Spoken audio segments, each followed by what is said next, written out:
Good morning everyone, welcome again. Last जो हमने class छोड़ी थी वो हमने आर्टिकल 20 जो है वो कंप्लीट कर लिया था अराउंड।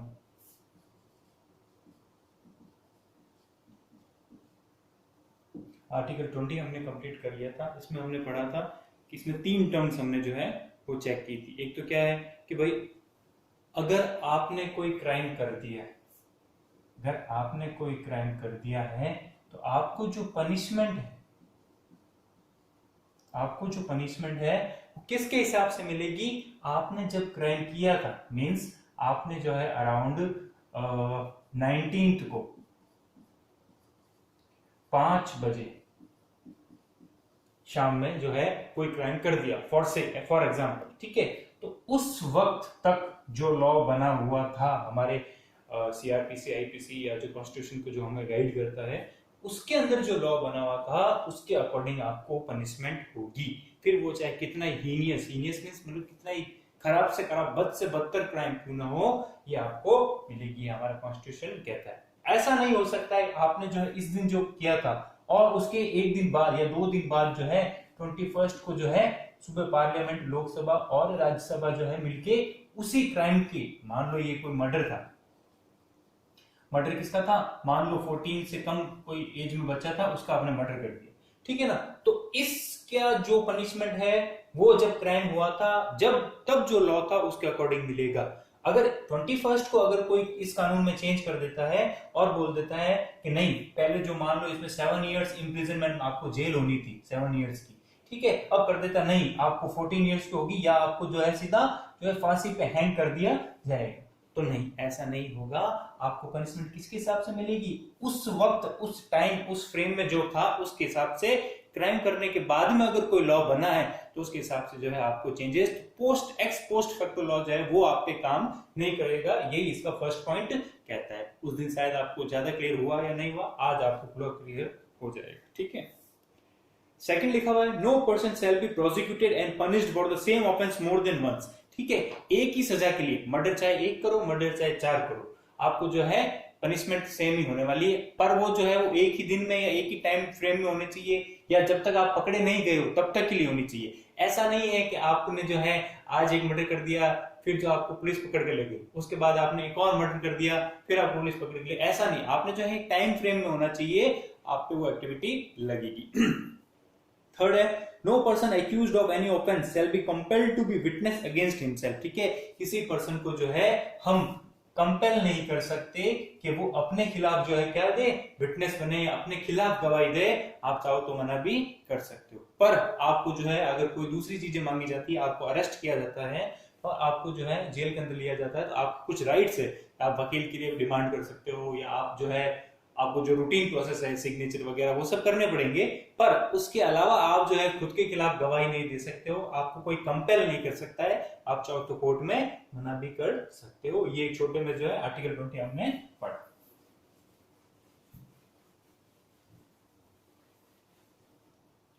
अब जो नेक्स्ट आता है वो है आर्टिकल 21। ये जो है काफी इंपॉर्टेंट आर्टिकल है। अपनी जो बुक है इसके अंदर इसको बहुत ब्रीफ में, या कहूं तो बहुत छोटा बना के दिया हुआ है, और इसमें 4 लाइन में जो है, या मेन जो आरबीसी की बुक में बात करूं उसमें 4 लाइन में इसने जो है पूरा समअप कर दिया है। पर एक्चुअल में ये आर्टिकल समझना बहुत डिफिकल्ट भी है, बहुत इंपॉर्टेंट भी है, और ये मेरी गारंटी है काफी टीचर्स को तो इस आर्टिकल को समझ में ही आज तक समझ में नहीं आ पाई है, काफी स्कॉलर्स को समझ नहीं है कि इनके अंदर एक माइन्यूट सा डिफरेंस है। वो माइन्यूट सा डिफरेंस है कि procedure established by law and due process of law करके एक टर्म आती है, 2 टर्म आती है, एक यूके में चलती है, एक जो है अमेरिका में चलती है। ये क्या चीज होती है इसके अंदर नहीं दिया हुआ है। आप जरूर जो है बीए के अंदर पढ़ोगे, बैचलर्स डिग्री करो, उसके अंदर सब्जेक्ट रखते हो तो आप इसको पढ़ोगे, या आगे फर्दर कोई कंपटीशन वगैरह की प्रिपरेशन करते हो तो उसमें आपको पूरा पढ़ना पड़ेगा, क्योंकि ये इंपॉर्टेंट है। तो हम जो है पढ़ेंगे तो ये 4 लाइन ही, पर मेरा हल्का सा एक ब्रीफिंग रहेगा, आपको मैं हल्की सी उसके इनपुट दे दूं। अगर वो समझ में आए तो वेल एंड गुड, अगर समझ में नहीं आए तो इसमें कोई लोड लेने वाली बात नहीं है। आपको आर्टिकल 21 जो बुक में है वो समझ में आ जाना चाहिए।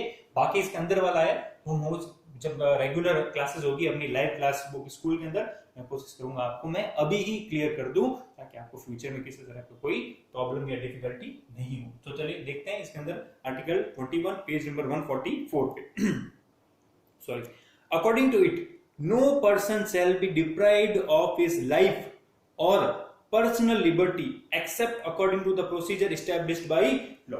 कोई भी आदमी को जो है उसकी लाइफ से प्लस पर्सनल लिबर्टी, पर्सनल जो आजादी है उससे जो है उसको मना नहीं कर सकते हो, आपको वो चीजें उसको देनी ही पड़ेगी। पर्सनल लिबर्टी में क्या होती है, बहुत सी चीजें आती है इसके अंदर, जो है आपको जीवन जीने का अधिकार या लाइफ को जीने का जो अधिकार है या राइट है वो मिलता है। पर ऐसा नहीं है कि भाई लाइफ तो जो है वो एनिमल्स भी जी रहे हैं और ह्यूमंस भी जी रहे हैं, ठीक है। पर जो एक मेन इंपॉर्टेंट, एक मेन क्रक्स पॉइंट आता है इन दोनों के लाइफ के अंदर, वो क्या हो जाता है, डिग्निटी।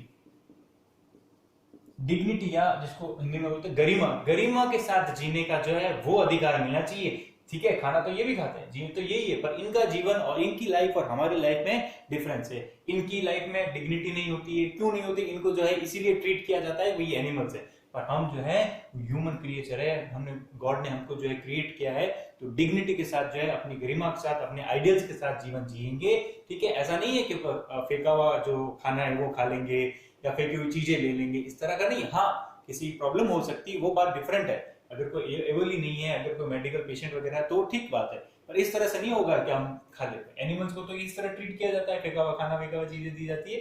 तो ये इन दोनों में डिफरेंस है। जीने का जो अधिकार है, जीने की जो कैपेसिटी है, वो एनिमल्स और ह्यूमंस में डिफरेंट होती है। डिफरेंस क्या है, बस डिग्निटी का डिफरेंस है। हमें अधिकार होना चाहिए कि हम डिग्निफाइड फॉर्म में जो है इसको फॉलो करें।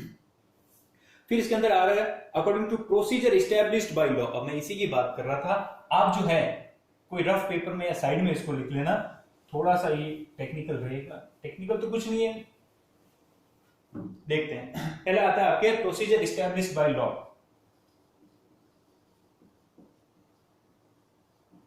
एस्टैब्लिश्ड बाय लॉ, ठीक है, प्रोसीजर एस्टैब्लिश्ड बाय लॉ। दूसरा आता है आपके ड्यू प्रोसेस ऑफ लॉ। दूसरा आता है आपके ड्यू प्रोसेस ऑफ लॉ। बहुत माइन्यूट डिफरेंस है इसके अंदर। डिफरेंस ये है कि जो जुडिशरी है, जो जुडिशरी है, यहां पर भी जुडिशरी है, जुडिशरी, इसका जो है लेजिस्लेचर पे,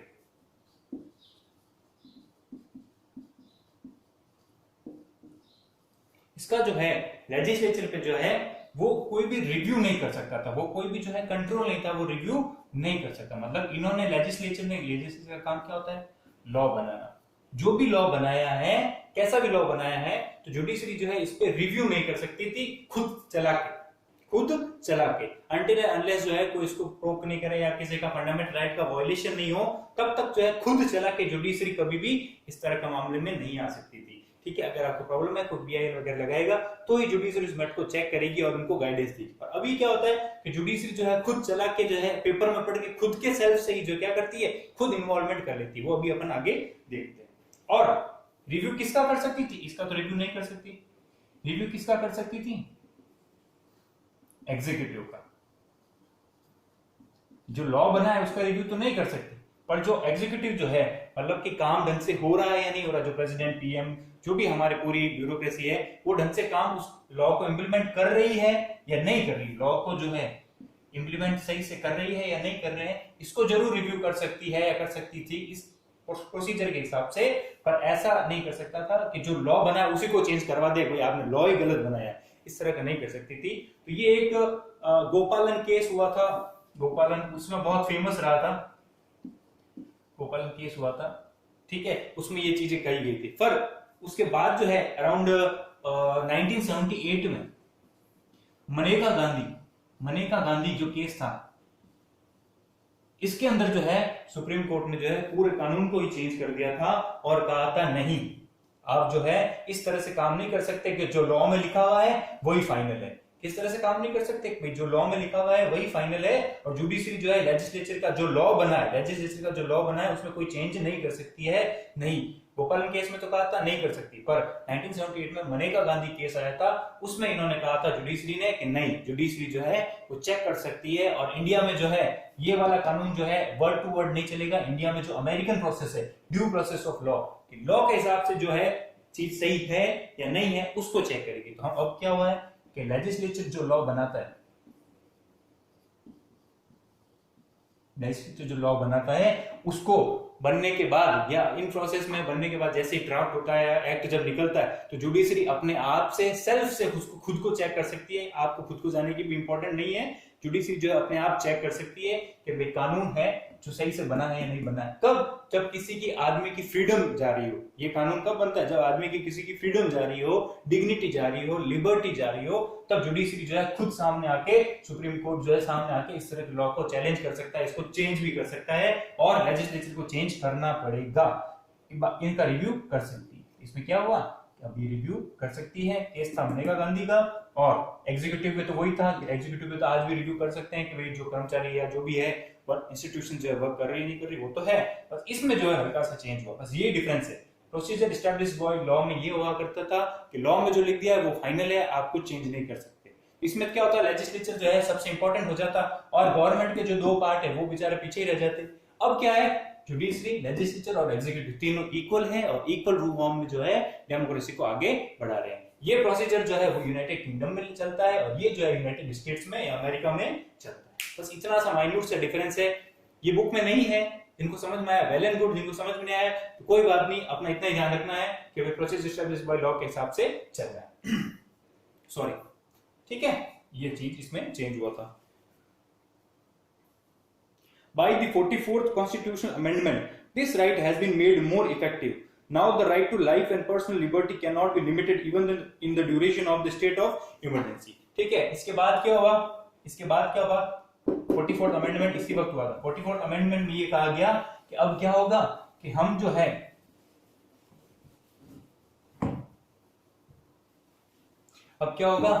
है वो पहले क्या हुआ करता था, कोई इमरजेंसी का काम था, अगर इमरजेंसी लगी, इमरजेंसी किस में लगती है, 352, 356, 360, पार्ट नंबर 18, ठीक है, इसके अंदर लिखा हुआ है आपके इस तरह की जो नेशनल, स्टेट और फाइनेंशियल इमरजेंसी जो है, फाइनेंशियल इमरजेंसी जो पहले इमरजेंसी में क्या हुआ करता था कि अगर इमरजेंसी किसी पार्ट में या कंट्री में लगी हुई है तो गवर्नमेंट क्या कर सकती थी, किसी की भी लिबर्टी, आजादी जो है वो कम कर सकती थी कि नहीं जो है आप इस तरह से नहीं जियोगे, आप खाना नहीं खाओगे, आप लाइट नहीं लगाओगे, आप बाहर नहीं निकल सकते, कुछ भी तरीके से। पर 44th अमेंडमेंट जो इसमें ड्यू प्रोसेस ऑफ लॉ के हिसाब से मनेका गांधी केस में हुआ था, उसमें ये लिख दिया गया कि नहीं, कोई भी कंडीशन हो जाए, कितनी भी इमरजेंसी हो जाए, पर लोगों से जीने का अधिकार है जो है, जीने का अधिकार में क्या आ जाता है, खाना पीना, लाइट, पानी, जो बेसिक एमिनिटीज जो है, बेसिक नेसेसिटीज जो है वो इनको मिलनी चाहिए, ये मिलकर ही रहेगी। पहले ऐसा शायद नहीं हुआ, पहले ऐसा शायद क्या नहीं हुआ करता था, जो है 44th अमेंडमेंट जो हुआ था उसके अकॉर्डिंगली ये चेंज कर दिया गया। उसके बाद ही उसी टाइम जो है मनेका गांधी केस भी आ गया, तो ये पूरा क्लियर हो गया कि गवर्नमेंट जो है क्या नहीं कर सकती है, किसी के राइट्स को जो है रोक नहीं सकती है, किसी के जो जीने का अधिकार है, बेसिक जीने का अधिकार जो है उसको किसी हालत में अब रोक नहीं चाहिए, ठीक है। तो डिग्निटी होनी चाहिए, डिग्निटी में क्या आ जाता है, इनको इन्वायरमेंट मिलना चाहिए, अपने डिफेंस का प्राइवेसी, जो राइट्स ऑफ प्राइवेसी वो होना चाहिए, मेडिकल का जो है वो राइट होना चाहिए, फ्री एजुकेशन जो है 14 एज से कम वालों को उनका होना चाहिए, बेसिक जो फ्री लीगल एड जो है वो मिलनी चाहिए, ठीक है। इस हिसाब से अराउंड 30-40 जो चीजें हैं वो है। आप जो है हैंडकफ, हथकड़ी नहीं लगा सकते हो, क्योंकि ये भी डिग्निटी का है। पहले क्या हुआ करता था, आपने मूवीज में देखा, आजकल भी देखे तो हथकड़ी लगा के ले जाते हैं, अब मना है। अब जो है आप किसी भी क्रिमिनल को हथकड़ी नहीं लगा सकते हो। हाँ, बहुत ही ज्यादा कोई टेररिस्ट वगैरह है तो उनको जरूर लगा सकते हैं, बाकी जो है उनको बाकी नॉर्मल रस्सी वगैरह से या पकड़ के ही लेकर जाते हैं, हथकड़ी लगाना अब मना है। जो वुमेन है, वुमेन को चेक कौन करेगा, वुमेन कांस्टेबल या वुमेन पुलिस ऑफिसर है वही चेक करेगी। शाम के बाद किसी भी वुमेन को आप जो है पकड़ नहीं सकते, पकड़ी मींस उस पर चेकिंग नहीं कर सकते, ठीक है। और जो प्रिजनर्स है, कैदी है, उनके लिए राइट टू एजुकेशन है, उनके लिए राइट टू इंफॉर्मेशन है, वो चीज है। तो इस तरह के बहुत से जो सोशल लॉज है जिससे आदमी की डिग्निटी बनती है, वो चीज जो है इसमें सैंक्शन की गई थी। तो ये है आपका आर्टिकल 21, जो कि जो है अब आपको मेरे हिसाब से जो थोड़ा क्लियर हुआ होगा। बाकी 3-4 लाइन से तो कोई सेंस बनता नहीं है। इस बुक में बहुत सी चीजें जो है वो तो काफी डिटेल में दी है, पर जो चीज ढंग से देनी चाहिए थी वो चीज ही नहीं दी। कोई बात नहीं दी है तो हम तो है। इसके बाद एक आर्टिकल 21A भी आता है इसी के अंदर, राइट टू एजुकेशन, वो शायद बाद में दिया हुआ, हम देख लेंगे। अभी इसके आगे चलते हैं पेज नंबर 145 पे। फिर क्या है आपके article number 22, protection against arrest and detention. ठीक है, according to this article the person who is arrested has been given some right. अब किसको? वो आदमी जो अरेस्ट हुआ है, वो आदमी जो अरेस्ट हुआ है, अरेस्टेड पर्सन को भी कुछ राइट्स है। अगर आप अरेस्ट हुए हो तो आपको भी कुछ राइट्स है। ये बाद में क्यों आया? क्योंकि इसके पहले आर्टिकल 21 है, उसमें आपने पढ़ा था डिग्निटी होनी चाहिए। तो जो अरेस्ट हुआ है उसको भी तो कुछ राइट होंगे। ऐसा थोड़ी है कि आप उसको जानवर की तरह ट्रीट करोगे। हाँ, क्राइम किया, बिल्कुल उसको सजा मिलनी चाहिए, पर आपका ट्रीटमेंट जो है जब तक वो पनिश नहीं हो जाए, जब तक कि लॉ उसको जो है सजा नहीं देते, उसके साथ ट्रीटमेंट होगा। तो सबसे पहले क्या है कि ये आपको पता होना चाहिए भाई आप अरेस्ट क्यों हुए हो। ठीक है ना, ऐसा नहीं है कि पुलिस आके आई और आपको पकड़ के लेकर चली गई, आपको कुछ बताया नहीं, आपको मार पीट रही है और आपसे पूछ रही है। आपको ये तो पता होना चाहिए मैंने क्या किया है। तो पहला पॉइंट वही है, एक बार देखिए। हाँ, he has the right to know the reason of his arrest. कोई भी आदमी अरेस्ट हुआ है तो उसको पता होना चाहिए मैं अरेस्ट क्यों हुआ हूं। उसके बाद सेकंड पॉइंट आता है, he has been given the right to get legal support for himself from the legal practitioner of his choice। ठीक है, उस आदमी को जो है लीगल प्रैक्टिस जो है, या जो लॉयर है या जो एडवोकेट है, उनको लेने का या उनको बुलाने का उसको राइट है। ऐसा ठीक है, सीधा आपने देखा होगा मूवीज में, सीधा जो क्रिमिनल है या जो भी आदमी क्या बोलता है मैं अपने लॉयर से बात करना चाहता हूँ, तो उसको पूरा पता होना चाहिए क्या बोलना है क्या नहीं बोलना है, इससे मेरा केस सही होगा गलत होगा, अगर कुछ कर दिया है नहीं कर दिया है। ऐसा नहीं हो सकता कि आप उसको जो एडवोकेट प्रोवाइड करवाओ ही नहीं। हाँ, अगर आपके पास पैसे नहीं है, अगर आप जो है एडवोकेट को ले नहीं सकते हो, उस केस में क्या होगा, गवर्नमेंट की ड्यूटी ये है कि आपको भी एक जो है सरकारी, या आपको भी एक फ्रीलांसर जो है क्या कहते हैं उसको, एडवोकेट आपको प्रोवाइड करवाए। और आपको एडवोकेट तो प्रोवाइड करवाएंगे, आपकी बात रखेगा। ठीक है, तो ये चीज इसके अंदर आ जाती है। किसके राइट है? जो पर्सन अरेस्ट हुआ है उसके राइट है। Third point, he shall be produced before the nearest magistrate within a period 24 hours। और जैसे ही आपने अरेस्ट किया है 24 घंटे से ज्यादा आप उसको डिटेंशन मतलब कि जेल के अंदर नहीं रख सकते हो। आपको नियरेस्ट मजिस्ट्रेट जो होता है, मजिस्ट्रेट मतलब कि जो आपके जो लोकल जो कोर्ट्स होते हैं सबसे नीचे लेवल पे, वहां पे जो जज बैठते हैं उनको मजिस्ट्रेट कहा जाता है। उसके सामने आपको प्रेजेंट करना पड़ेगा और बोलना पड़ेगा कि सर हमने जो है इसको इस क्राइम के अंदर में जो है इसको पकड़ा है, इसको सजा दी। ऐसा नहीं है 3 दिन लेके बैठे रहे, आपको मार पीट रहे, आप पता ही, लोगों को पता ही नहीं, घर वालों को पता नहीं कि आप कहाँ पे हो, ठीक है, क्यों पकड़ा। तो ये सारी चीजें नहीं होनी चाहिए। फिर इसके बाद में इसमें भी एक एक्सेप्शन है, क्या है देखते हैं। This right shall not be applicable to the inhabitants of the enemy country and the people arrested under Prevention Detention Act। 2 लोगों पर ये कानून जो है नहीं लगता। एक इनहेबिटेंट मतलब कि किसी देश का जो रहने वाला का सिटीजन होता है। जो एनिमी नेशन है, एनिमी नेशन जो है उसका कोई आदमी पकड़ा, जैसे कि पाकिस्तान से, ठीक है, जैसा कि अपना और कोई एनिमी है नजदीक देख लो तो, ठीक है, पाकिस्तान ही है और तो कोई नहीं, ठीक है। पाकिस्तान से अगर हमने कोई आदमी पकड़ा है, ठीक है, उसके लिए ये राइट लागू नहीं होंगे, ठीक है, उसके लिए नहीं, उसके लिए अलग से व्यवस्था कर रहे हैं, ठीक है, उसका है तो है, नहीं है तो कोई दिक्कत वाली बात नहीं है। क्योंकि उसने जो है आना क्यों हुआ था उसके हमारी कंट्री में, हमारी कंट्री में इसलिए आया था कि वो जो है टेरर फैला सके, टेररिज्म को स्प्रेड कर सके, इसलिए आया था। तो जरूरी नहीं यार कोई स्पाई हो, स्पाई मतलब कि जासूस हो, उसको पकड़ा तो उसके कोई राइट वाइट नहीं है अगर वो एनिमी नेशन का। तो और दूसरी बात है, अगर आपको पकड़ा है, प्रिवेंटिव डिटेंशन एक्ट एक हमारे यहाँ पे चलता है, प्रिवेंटिव डिटेंशन एक्ट, ये शायद आगे भी दिया हुआ, इसको यहां पे ढंग से देख लेते हैं।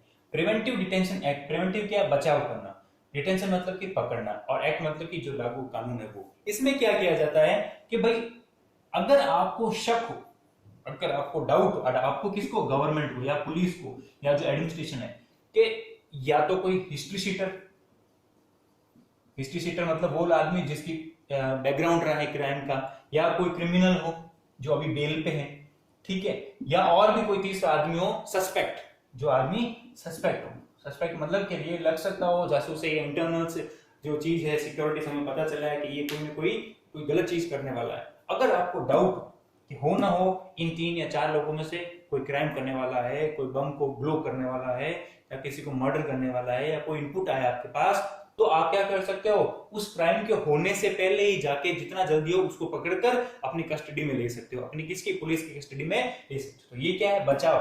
किससे? बचाव के लिए पकड़ना। मीनिंग क्या निकला, बचाव के लिए पकड़ना। क्यों बचाव? कि कोई क्राइम नहीं हो जाए, कोई मर नहीं जाए, या कोई बॉम्ब ब्लास्ट नहीं हो जाए, या कोई XYZ चीज नहीं हो जाए, ठीक है ना। तो इस चीज को बचाने के लिए हमारे यहाँ पे एक लॉ बना हुआ है, हमारे यहाँ पे एक लॉ बना हुआ है। तो उस चीज में जो है, उस चीज में जो है ये दो जो चीजें हैं आपकी, ये एक्सेप्शन है, ठीक है। इसमें फिर आपको सारे राइट्स वगैरह नहीं मिलेंगे, इन दो चीजों में आपको राइट्स वगैरह नहीं मिलेंगे, ठीक है। इसके अलावा अगर आपको कहीं पकड़ा है तो आपको जो पता होगा 24 घंटे के अंदर मजिस्ट्रेट के सामने लाना होगा, आपने क्राइम किया है क्या नहीं किया है, एडवोकेट वगैरह आपको प्रेजेंट, वो सब चीजें मिलेगी। पर ये दो चीजें हैं वो एक्सेप्शन है अकॉर्डिंग टू आर्टिकल नंबर 22। मुझे लगता है आपको जो है ये समझ में आ जाना चाहिए, या फिर मेरा अनुमान। फिर भी अगर आपको समझ में नहीं आए तो आप मुझे जो है मैसेज कर देना, मैं आपको जो है अगले दिन का जो वीडियो होगा हमारा उसके अंदर फिर कंफर्म करूंगा। बाकी आई थिंक मैंने जो है मोर देन इनफ एक्सप्लेन कर दिया। इसके बाद नेक्स्ट आता है अपने प्रिवेंटिव डिटेंशन। वही बात है जो आप ढंग से देख रहे हैं। Preventive detention means detention of a person, मतलब कि पकड़ना, उसको जेल में रखना विदाउट ट्रायल, बिना ट्रायल, मतलब कि बिना जज के पास ले, ट्रायल क्या होता है, जज के पास ले जाए बिना, मजिस्ट्रेट के सामने 24 घंटे वाली जो केस थी ना, वो ले जाए बिना, उसको कस्टडी के अंदर रखना 2 दिन, 10 दिन, 30 दिन, 15 दिन, पर मैक्सिमम कितना, 3 महीना, मैक्सिमम कितना, 3 महीना। 3 महीने के बाद जो है कमेटी होती है, उसके आपको जो सीनियर जज होते हैं उनके साथ जो आपको परमिशन लेनी पड़ती है कि सर 3 महीने के ज्यादा भी इसको रख सकते हैं क्या, बिना कोर्ट में केस किए, ये चीज आपको परमिशन लेनी पड़ेगी, बाकी 3 महीने तक काम चल जाएगा अपना। It is not a process of punishing a person, ये प्रोसेस क्या है, पनिशिंग का नहीं है कि आपको जो है पनिशमेंट करेंगे या सीधा जेल में डाल देंगे, नहीं, आपको कस्टडी में रखेंगे, आपको अभिरक्षा जिसको कहते हैं उसमें रखेंगे, ताकि आप कोई गलत चीज नहीं कर दो। भाई दिखती बात है ना, छोटा बच्चा होता है, उसको पेरेंट्स को पता होता है ये जाके अब जो है ग्लास फोड़ने वाला है, हम क्या करते हैं उसको पहले पकड़ कर रखते हैं कि ये और कोई रामायण नहीं करते, बस वही वाली चीज है, हमें जो है पहले ही जो है प्रिवेंटिव होने के लिए उसको, ताकि कोई क्राइम नहीं हो जाए, ये चीज करनी पड़ती है। When the state is in the apprehension that a person is going to commit some offense, apprehension मतलब कि लगने लगे कि हाँ कहीं ना कहीं जो ये कुछ करने वाला है, and there is a danger to the security of the state by his offense, और इसके जो क्राइम है, ऑफेंस मतलब कि क्राइम है, इसका जो कार्य है उससे लगने लगे कि स्टेट को खतरा है, और it is getting threat, the state can detain a person for a limited time, ठीक है, विदाउट ट्रायल। अगर थ्रीट हो, खतरा हो, या इनपुट आए कि भाई जो है कहीं ना कहीं जो है शिकायत आ रही है और ये कुछ ना कुछ गड़बड़ करने वाला है आदमी, तो आप उसको पकड़ के रख सकते हो, ठीक है। Although the person cannot be detained for more than 3 months, वही बात है, 3 महीने से ज्यादा आप उसको नहीं पकड़ सकते हो, पर हाँ एक कमेटी होती है उसकी परमिशन से जो आप उसको रख सकते हो, इसमें कोई दिक्कत वाली बात नहीं है। Under this law, unless the detention is approved by an advisory board consisting of at least a judge with qualification for appointment as a judge of the High Court, पर 3 महीने से ज्यादा भी आप कब पकड़ सकते हो, तब पकड़ सकते हो जब एक जुडिशरी जो एडवाइजरी बोर्ड है वो बना है, और उसका जो हेड है वो कौन आदमी होना चाहिए, ऐसा आदमी जिसकी क्वालिफिकेशन हो हाई कोर्ट के जज की। हाई कोर्ट के जज की क्वालिफिकेशन क्या होती है कि मिनिमम 10 साल उसने एडवोकेट की प्रैक्टिस की हुई हो, ठीक है, वो जो है कहीं मजिस्ट्रेट रहा हुआ हो या सीनियर लॉयर रहा हुआ हो, ठीक है, जो आपने 10th क्लास के अंदर पढ़ते भी हो, यहाँ पे भी आएंगे हम पढ़ लेंगे, तो उसके इतनी होनी चाहिए कि हाँ इसी आदमी इतना केपेबल है, इतना मतलब इक्वल है हाई कोर्ट के जज के, उस आदमी के अंडर में एक एडवाइजरी कमेटी बनेगी, उसमें 2-3 मेंबर और होंगे, पुलिस के हो सकते हैं, होम मिनिस्ट्री के हो सकते हैं, कोई भी हो सकता है, वो जो है चेक करेंगे इसकी जो डिटेंशन है, इसको जो पकड़ा हुआ है, कस्टडी में ले रखा है, 3 महीने से ज्यादा लेना है या नहीं लेना। ये कब होता है, जब ऐसा डाउट होने लगे कि भाई कुछ लोग दंगा करवाने वाले हैं, या कुछ लोग जो है कुछ और मिस जो है चीज कर रहे हैं, या कुछ प्लॉट करने वाले हैं, तो उनको पकड़ने के लिए हम क्या करते हैं, 1 महीना, 2 महीने, 3 महीने, 4 महीने, 5 महीना भी इसको पकड़ के रखते हैं, ताकि कुछ गलत नहीं हो जाए, ठीक है ना। तो ये चीज है इसका, जो कभी कभी गवर्नमेंट क्या है थोड़ा इसका बेनिफिट भी ले लेती है, क्या ले लेती है, गवर्नमेंट को लगता है कि ये जो इलेक्शन होने वाले हैं और ये आदमी प्रेजेंट गवर्नमेंट, हाँ उसको ये आदमी कहीं ना कहीं जो हमें प्रॉब्लम क्रिएट करने वाला है, और इसकी थोड़ी सी बैकग्राउंड भी है जैसे हिस्ट्री शीटिंग का, उसको क्या करते हैं पहले पकड़े रख देते हैं। कभी कभी गवर्नमेंट इसका गलत यूज भी करती है, बाकी मोस्ट ऑफ द चीज जो है गलत यूज नहीं होना चाहिए, और जो है अगर आपको एक्शन में लगे तो ही आपको पकड़ना चाहिए। काफी ह्यूमन राइट्स केसेस वगैरह होते रहे कि लोगों को ऐसे पकड़ के लेके चले जाते हैं, खास करके जम्मू कश्मीर और मिजोरम, उधर मणिपुर, उधर जो है केस है उधर। फिर आपके आ जाता है प्रिवेंटिव डिटेंशन, तो हो गया। अब प्रिवेंटिव डिटेंशन के अंदर जो है काफी लॉ बने हुए हैं। लॉ कैसे बने हुए हैं, तो आपने अगर देखा होगा तो एक है मीसा नाम का जो लॉ है, एक मीसा, एक जो है टाडा, एक मीसा, एक टाडा, एक जो है आपके पोटा, पोटा जो अटल जी के टाइम में था 2002 में। मीसा जो है वो 1971 के आसपास लगा था, और टाडा जो है वो अराउंड 1985 के आसपास लगा था। ठीक है, इससे तो लालू प्रसाद यादव है उनको पकड़कर जेल में डाल दिया था इस एक्ट के अकॉर्डिंग। तो वो इतना ज्यादा इससे मोटिवेट है, उन्होंने अपनी बच्ची का नाम भी मीसा रखा हुआ, उनकी लड़के का नाम क्या है, मीसा, बस इसी नाम पर रखा हुआ है जब लालू जी को जेल में डाल दिया गया था 1971 में। ठीक है ना, जब वो आंदोलन कर रहे थे, जब वो सोशलिस्ट पार्टी से जुड़े हुए थे जेपी नारायण के साथ वगैरह, ठीक, जब इंदिरा जी की गवर्नमेंट थी तब उनको जो पकड़ के डाल दिया था, ये केस है। तो उन्होंने, ठीक है, इसके अलावा भी कॉफी पोसा करके है, और भी एक PINDPSA करके है। आप इतना ही एग्जांपल ध्यान रखो, टाडा पोटा जो संजय दत्त वगैरह को ऐड किया था, ये जो भी टेररिस्ट को जो है फंसाते सॉरी उनको जेल में वगैरह डालते हैं, तो ये कुछ कानून इनके लगते हैं। चल आगे चलते हैं।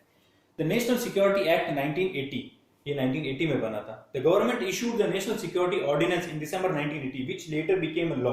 The aim of this ordinance, ordinance क्या होता है, जब कोई कानून पूरी तरह से इंप्लीमेंट नहीं हो जाए, लीगल नहीं हो जाए, बस एक जो है ऑर्डिनेंस रहे, एक नियम रहे, उस नियम को जब हम चेंज कर देते हैं, उस पे जो है लोकसभा और राज्यसभा की जब सील लग जाती है, जब वो पास हो जाता है मेजोरिटी के साथ, तब हर ऑर्डिनेंस क्या बनता है, एक्ट बनता है। जनरली जब कानून आता है या ड्राफ्टिंग प्रोसेस में होता है, इस पे चर्चा चल रही, बातचीत चल रही, तब होता है ऑर्डिनेंस। डिस्कशन के बाद, वोटिंग के बाद, लोकसभा और राज्यसभा से जब निकलता है, तब ये क्या बन जाता है, एक्ट। ये बन जाता है एक्ट, मतलब कि कानून, एक्ट मतलब कि लॉ, एक्ट मतलब कि इसको आप इंप्लीमेंट किया जा सकते हैं। The aim of this ordinance, इस ऑर्डिनेंस का क्या एम था, was to detain the people responsible for dangerous activities or communal or ethnic riots, keeping in mind the security of the country। उन लोगों को पकड़ना जिनका लगता था कि कहीं ना कहीं जाके जो है कुछ दंगे करवाने वाले हैं या कुछ कंट्री को हार्म करने वाले हैं, उनको पकड़ने के लिए लॉ या ऑर्डिनेंस बनाना जा रहा था, बनाने जाने वाले थे। National security act is a provision of preventive detention only, और ये एक्ट किसके अंदर आता है, प्रिवेंटिव डिटेंशन के अंदर ही आता है। In June 1984 national security act second amendment ordinance was issued, और इसी के हिसाब से जो है एक नया ऑर्डिनेंस बनाया गया था 1984 में। 4 साल तक जो इस पे बातें ही चलती रही कि किसके अंदर क्या क्या आना चाहिए और क्या क्या चीजें नहीं आनी चाहिए।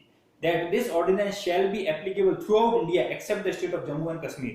1984 में जब जो है ये नियम या ये डिसाइड किया गया कि जो है इस कानून को जो हम बनाने वाले हैं, जो पास करवाने वाले हैं एज ए लॉ, उसके अंदर क्या होना चाहिए, पूरे इंडिया में ये लागू होगा जम्मू और कश्मीर को छोड़ के, क्योंकि जम्मू और कश्मीर का जो कॉन्स्टिट्यूशन अलग है और वहां पे जो कुछ नियम हमसे अलग लागू होते थे। अब तो जम्मू कश्मीर जो इंडिया का ही पार्ट है, अब उसका कानून भी एक हो गया। Some changes were made in it making it stricter. ठीक है, 1980 में जो कानून था और 1984 में जो बना, 1980 में जो बनाने वाले थे, जो नहीं बना, और 1984 में बना, ये इससे भी ज्यादा थोड़ा स्ट्रिक्टर या सख्त या उसमें ज्यादा हार्श था। First amendment made in it was that after the expiry of the first preventive detention order of a person or in the event of taking it back, a person may be detained by issuing a second order। ठीक है, पहले में क्या हुआ था कि अगर एक आदमी को नोटिस दिया जाता है, इसको पकड़ा जाता है कि आपको जो है आपकी वजह से कंट्री को खतरा है, आपकी वजह से किसी को खतरा है, उसको पकड़ने के बाद वापस छोड़ दिया, वापस छोड़ने के बाद उसको फिर से पकड़ सकते हैं कि नहीं हमको गलतफहमी हो गई थी, आपको हम वापस पकड़ रहे हैं। ऐसा नहीं है एक बार पकड़ लिया फिर हमेशा के छोड़ देंगे, नहीं, उसको हाथों हाथ फिर से पकड़ सकते हैं कि नहीं आपको अंदर रहना पड़ेगा, क्योंकि आपके बाहर निकलने से कोई ना कोई इश्यू हो सकता है। Another provision made was that decision shall be taken on each reason of detention by considering each reason separately in the court। दूसरा नियम कहाँ बन रहे हैं सभी 1984 में। पहला चेंज क्या था कि एक बार छोड़ने के बाद वापस पकड़ सकते हैं। दूसरा चेंज क्या है कि भाई आपके जो भी ये रीजन है कि भाई आपको क्यों पकड़ा गया है, जब कोर्ट में लेके जाएंगे तो इसको हर रीजन को अलग अलग रूप से जो है साबित करना पड़ेगा। किसको, गवर्नमेंट अथॉरिटी को, सर हमने इसलिए इसको पकड़ा है, इसलिए जो इनको पकड़ा है क्योंकि इनकी वजह से ये हो सकता है, ये हो सकता है, उनका आपको रीजन देने पड़ेंगे। इस तरह से नहीं है आप किसी को भी उठा लो, नहीं ऐसा नहीं है, आपको रीजन देने पड़ेंगे ताकि किसी आम आदमी को जेल नहीं हो जाए। तो वो चेंजेस किए गए कब, 1984 में। Another national security level law in the field of economy, the conservation of foreign exchange and prevention of smuggling activities applicable since 1974। एक foreign exchange prevention smuggling वगैरह कुछ जो चीजें करते थे लोग, इसका एक एक्ट बना हुआ है 1974 में। इसमें यही था कि अगर किसी को हमें डाउट होता था कि ये जो है पानी के रास्ते या सड़क के रास्ते कहीं ना कहीं तस्करी या स्मगलिंग करने वाला है, हो सकता है, उसको जो है पकड़ने के लिए ये अलग से नियम बना हुआ था, 1974 से बना हुआ है। इसमें क्या है, अगर आप पुलिस को लगता है कि कहीं ना कहीं जो गलत करने वाला है किसी चीज की, जो है वाइन की या जो इंटॉक्सिकेंट्स है या कुछ ये ड्रग्स वगैरह उनके कुछ करने वाला है स्मगलिंग, तो उसको भी पकड़ सकते हैं। ये होना चाहिए कि भाई हाँ थोड़ा थोड़ा अंदेशा लग रहा है कि भाई हाँ ये कुछ गलत करने वाला है। तो ये चीज जो है नेशनल सिक्योरिटी एक्ट के इसके अंदर आते हैं, और ये वाला अलग है जो कि इकोनॉमिक फील्ड में, क्योंकि स्मगलिंग में जो है पैसा बनता है, तो इसलिए इकोनॉमिक सोने की स्मगलिंग होती है, हर चीज की स्मगलिंग होती है। उसके बाद में आपके जो है वो बना हुआ है कोटा साइड। नेक्स्ट क्या है, the unlawful activities prevention amendment ordinance, unlawful prevention Activities Prevention Amendment Ordinance. In spite of abolishing Prevention of Terrorism Act (POTA) and feeling the necessity of stricter law to curb terrorism at the national and international level, in September 2004, the Unlawful Activities Prevention Amendment Ordinance was issued. Many provisions of POTA was included in. ठीक है, पोटा जो कानून था जो पहले चला करता था 2002 में, इसमें जो है कुछ चेंजेस करके जो है ये एक्टिविटीज जोड़े गए। अब इसका मीनिंग क्या है, अनलॉफुल मतलब लॉ के खिलाफ ऐसी कोई काम करना, लॉ के खिलाफ एक्टिविटीज करना। मीनिंग देखो, लॉ के खिलाफ एक्टिविटीज करना, उसको बचाने के लिए जो कानून में चेंज किए गए वो चीज कहलाता है अनलॉफुल एक्टिविटीज अमेंडमेंट ऑर्डिनेंस। मतलब कि ये जो कोटा बना हुआ था इसमें जो है कुछ चेंजेस किए गए 2004 के अंदर, ताकि जो है और ढंग से हो सके, कोई आम आदमी या कोई बेकसूर जो है वो पकड़ा न जाए, तो उसके हिसाब से कुछ चेंजेस किए गए, वही इसमें बात बताई गई है। ठीक है, उसके बाद आता है पोटा क्या होता है, प्रिवेंशन ऑफ टेररिज्म एक्ट, मतलब टेररिस्ट एक्टिविटीज को रोकने के लिए जो चीज की जाती है वो होता है आपके पोटा। ठीक है, बाकी चीजें जो है नेक्स्ट क्लास में करते हैं। Thank you.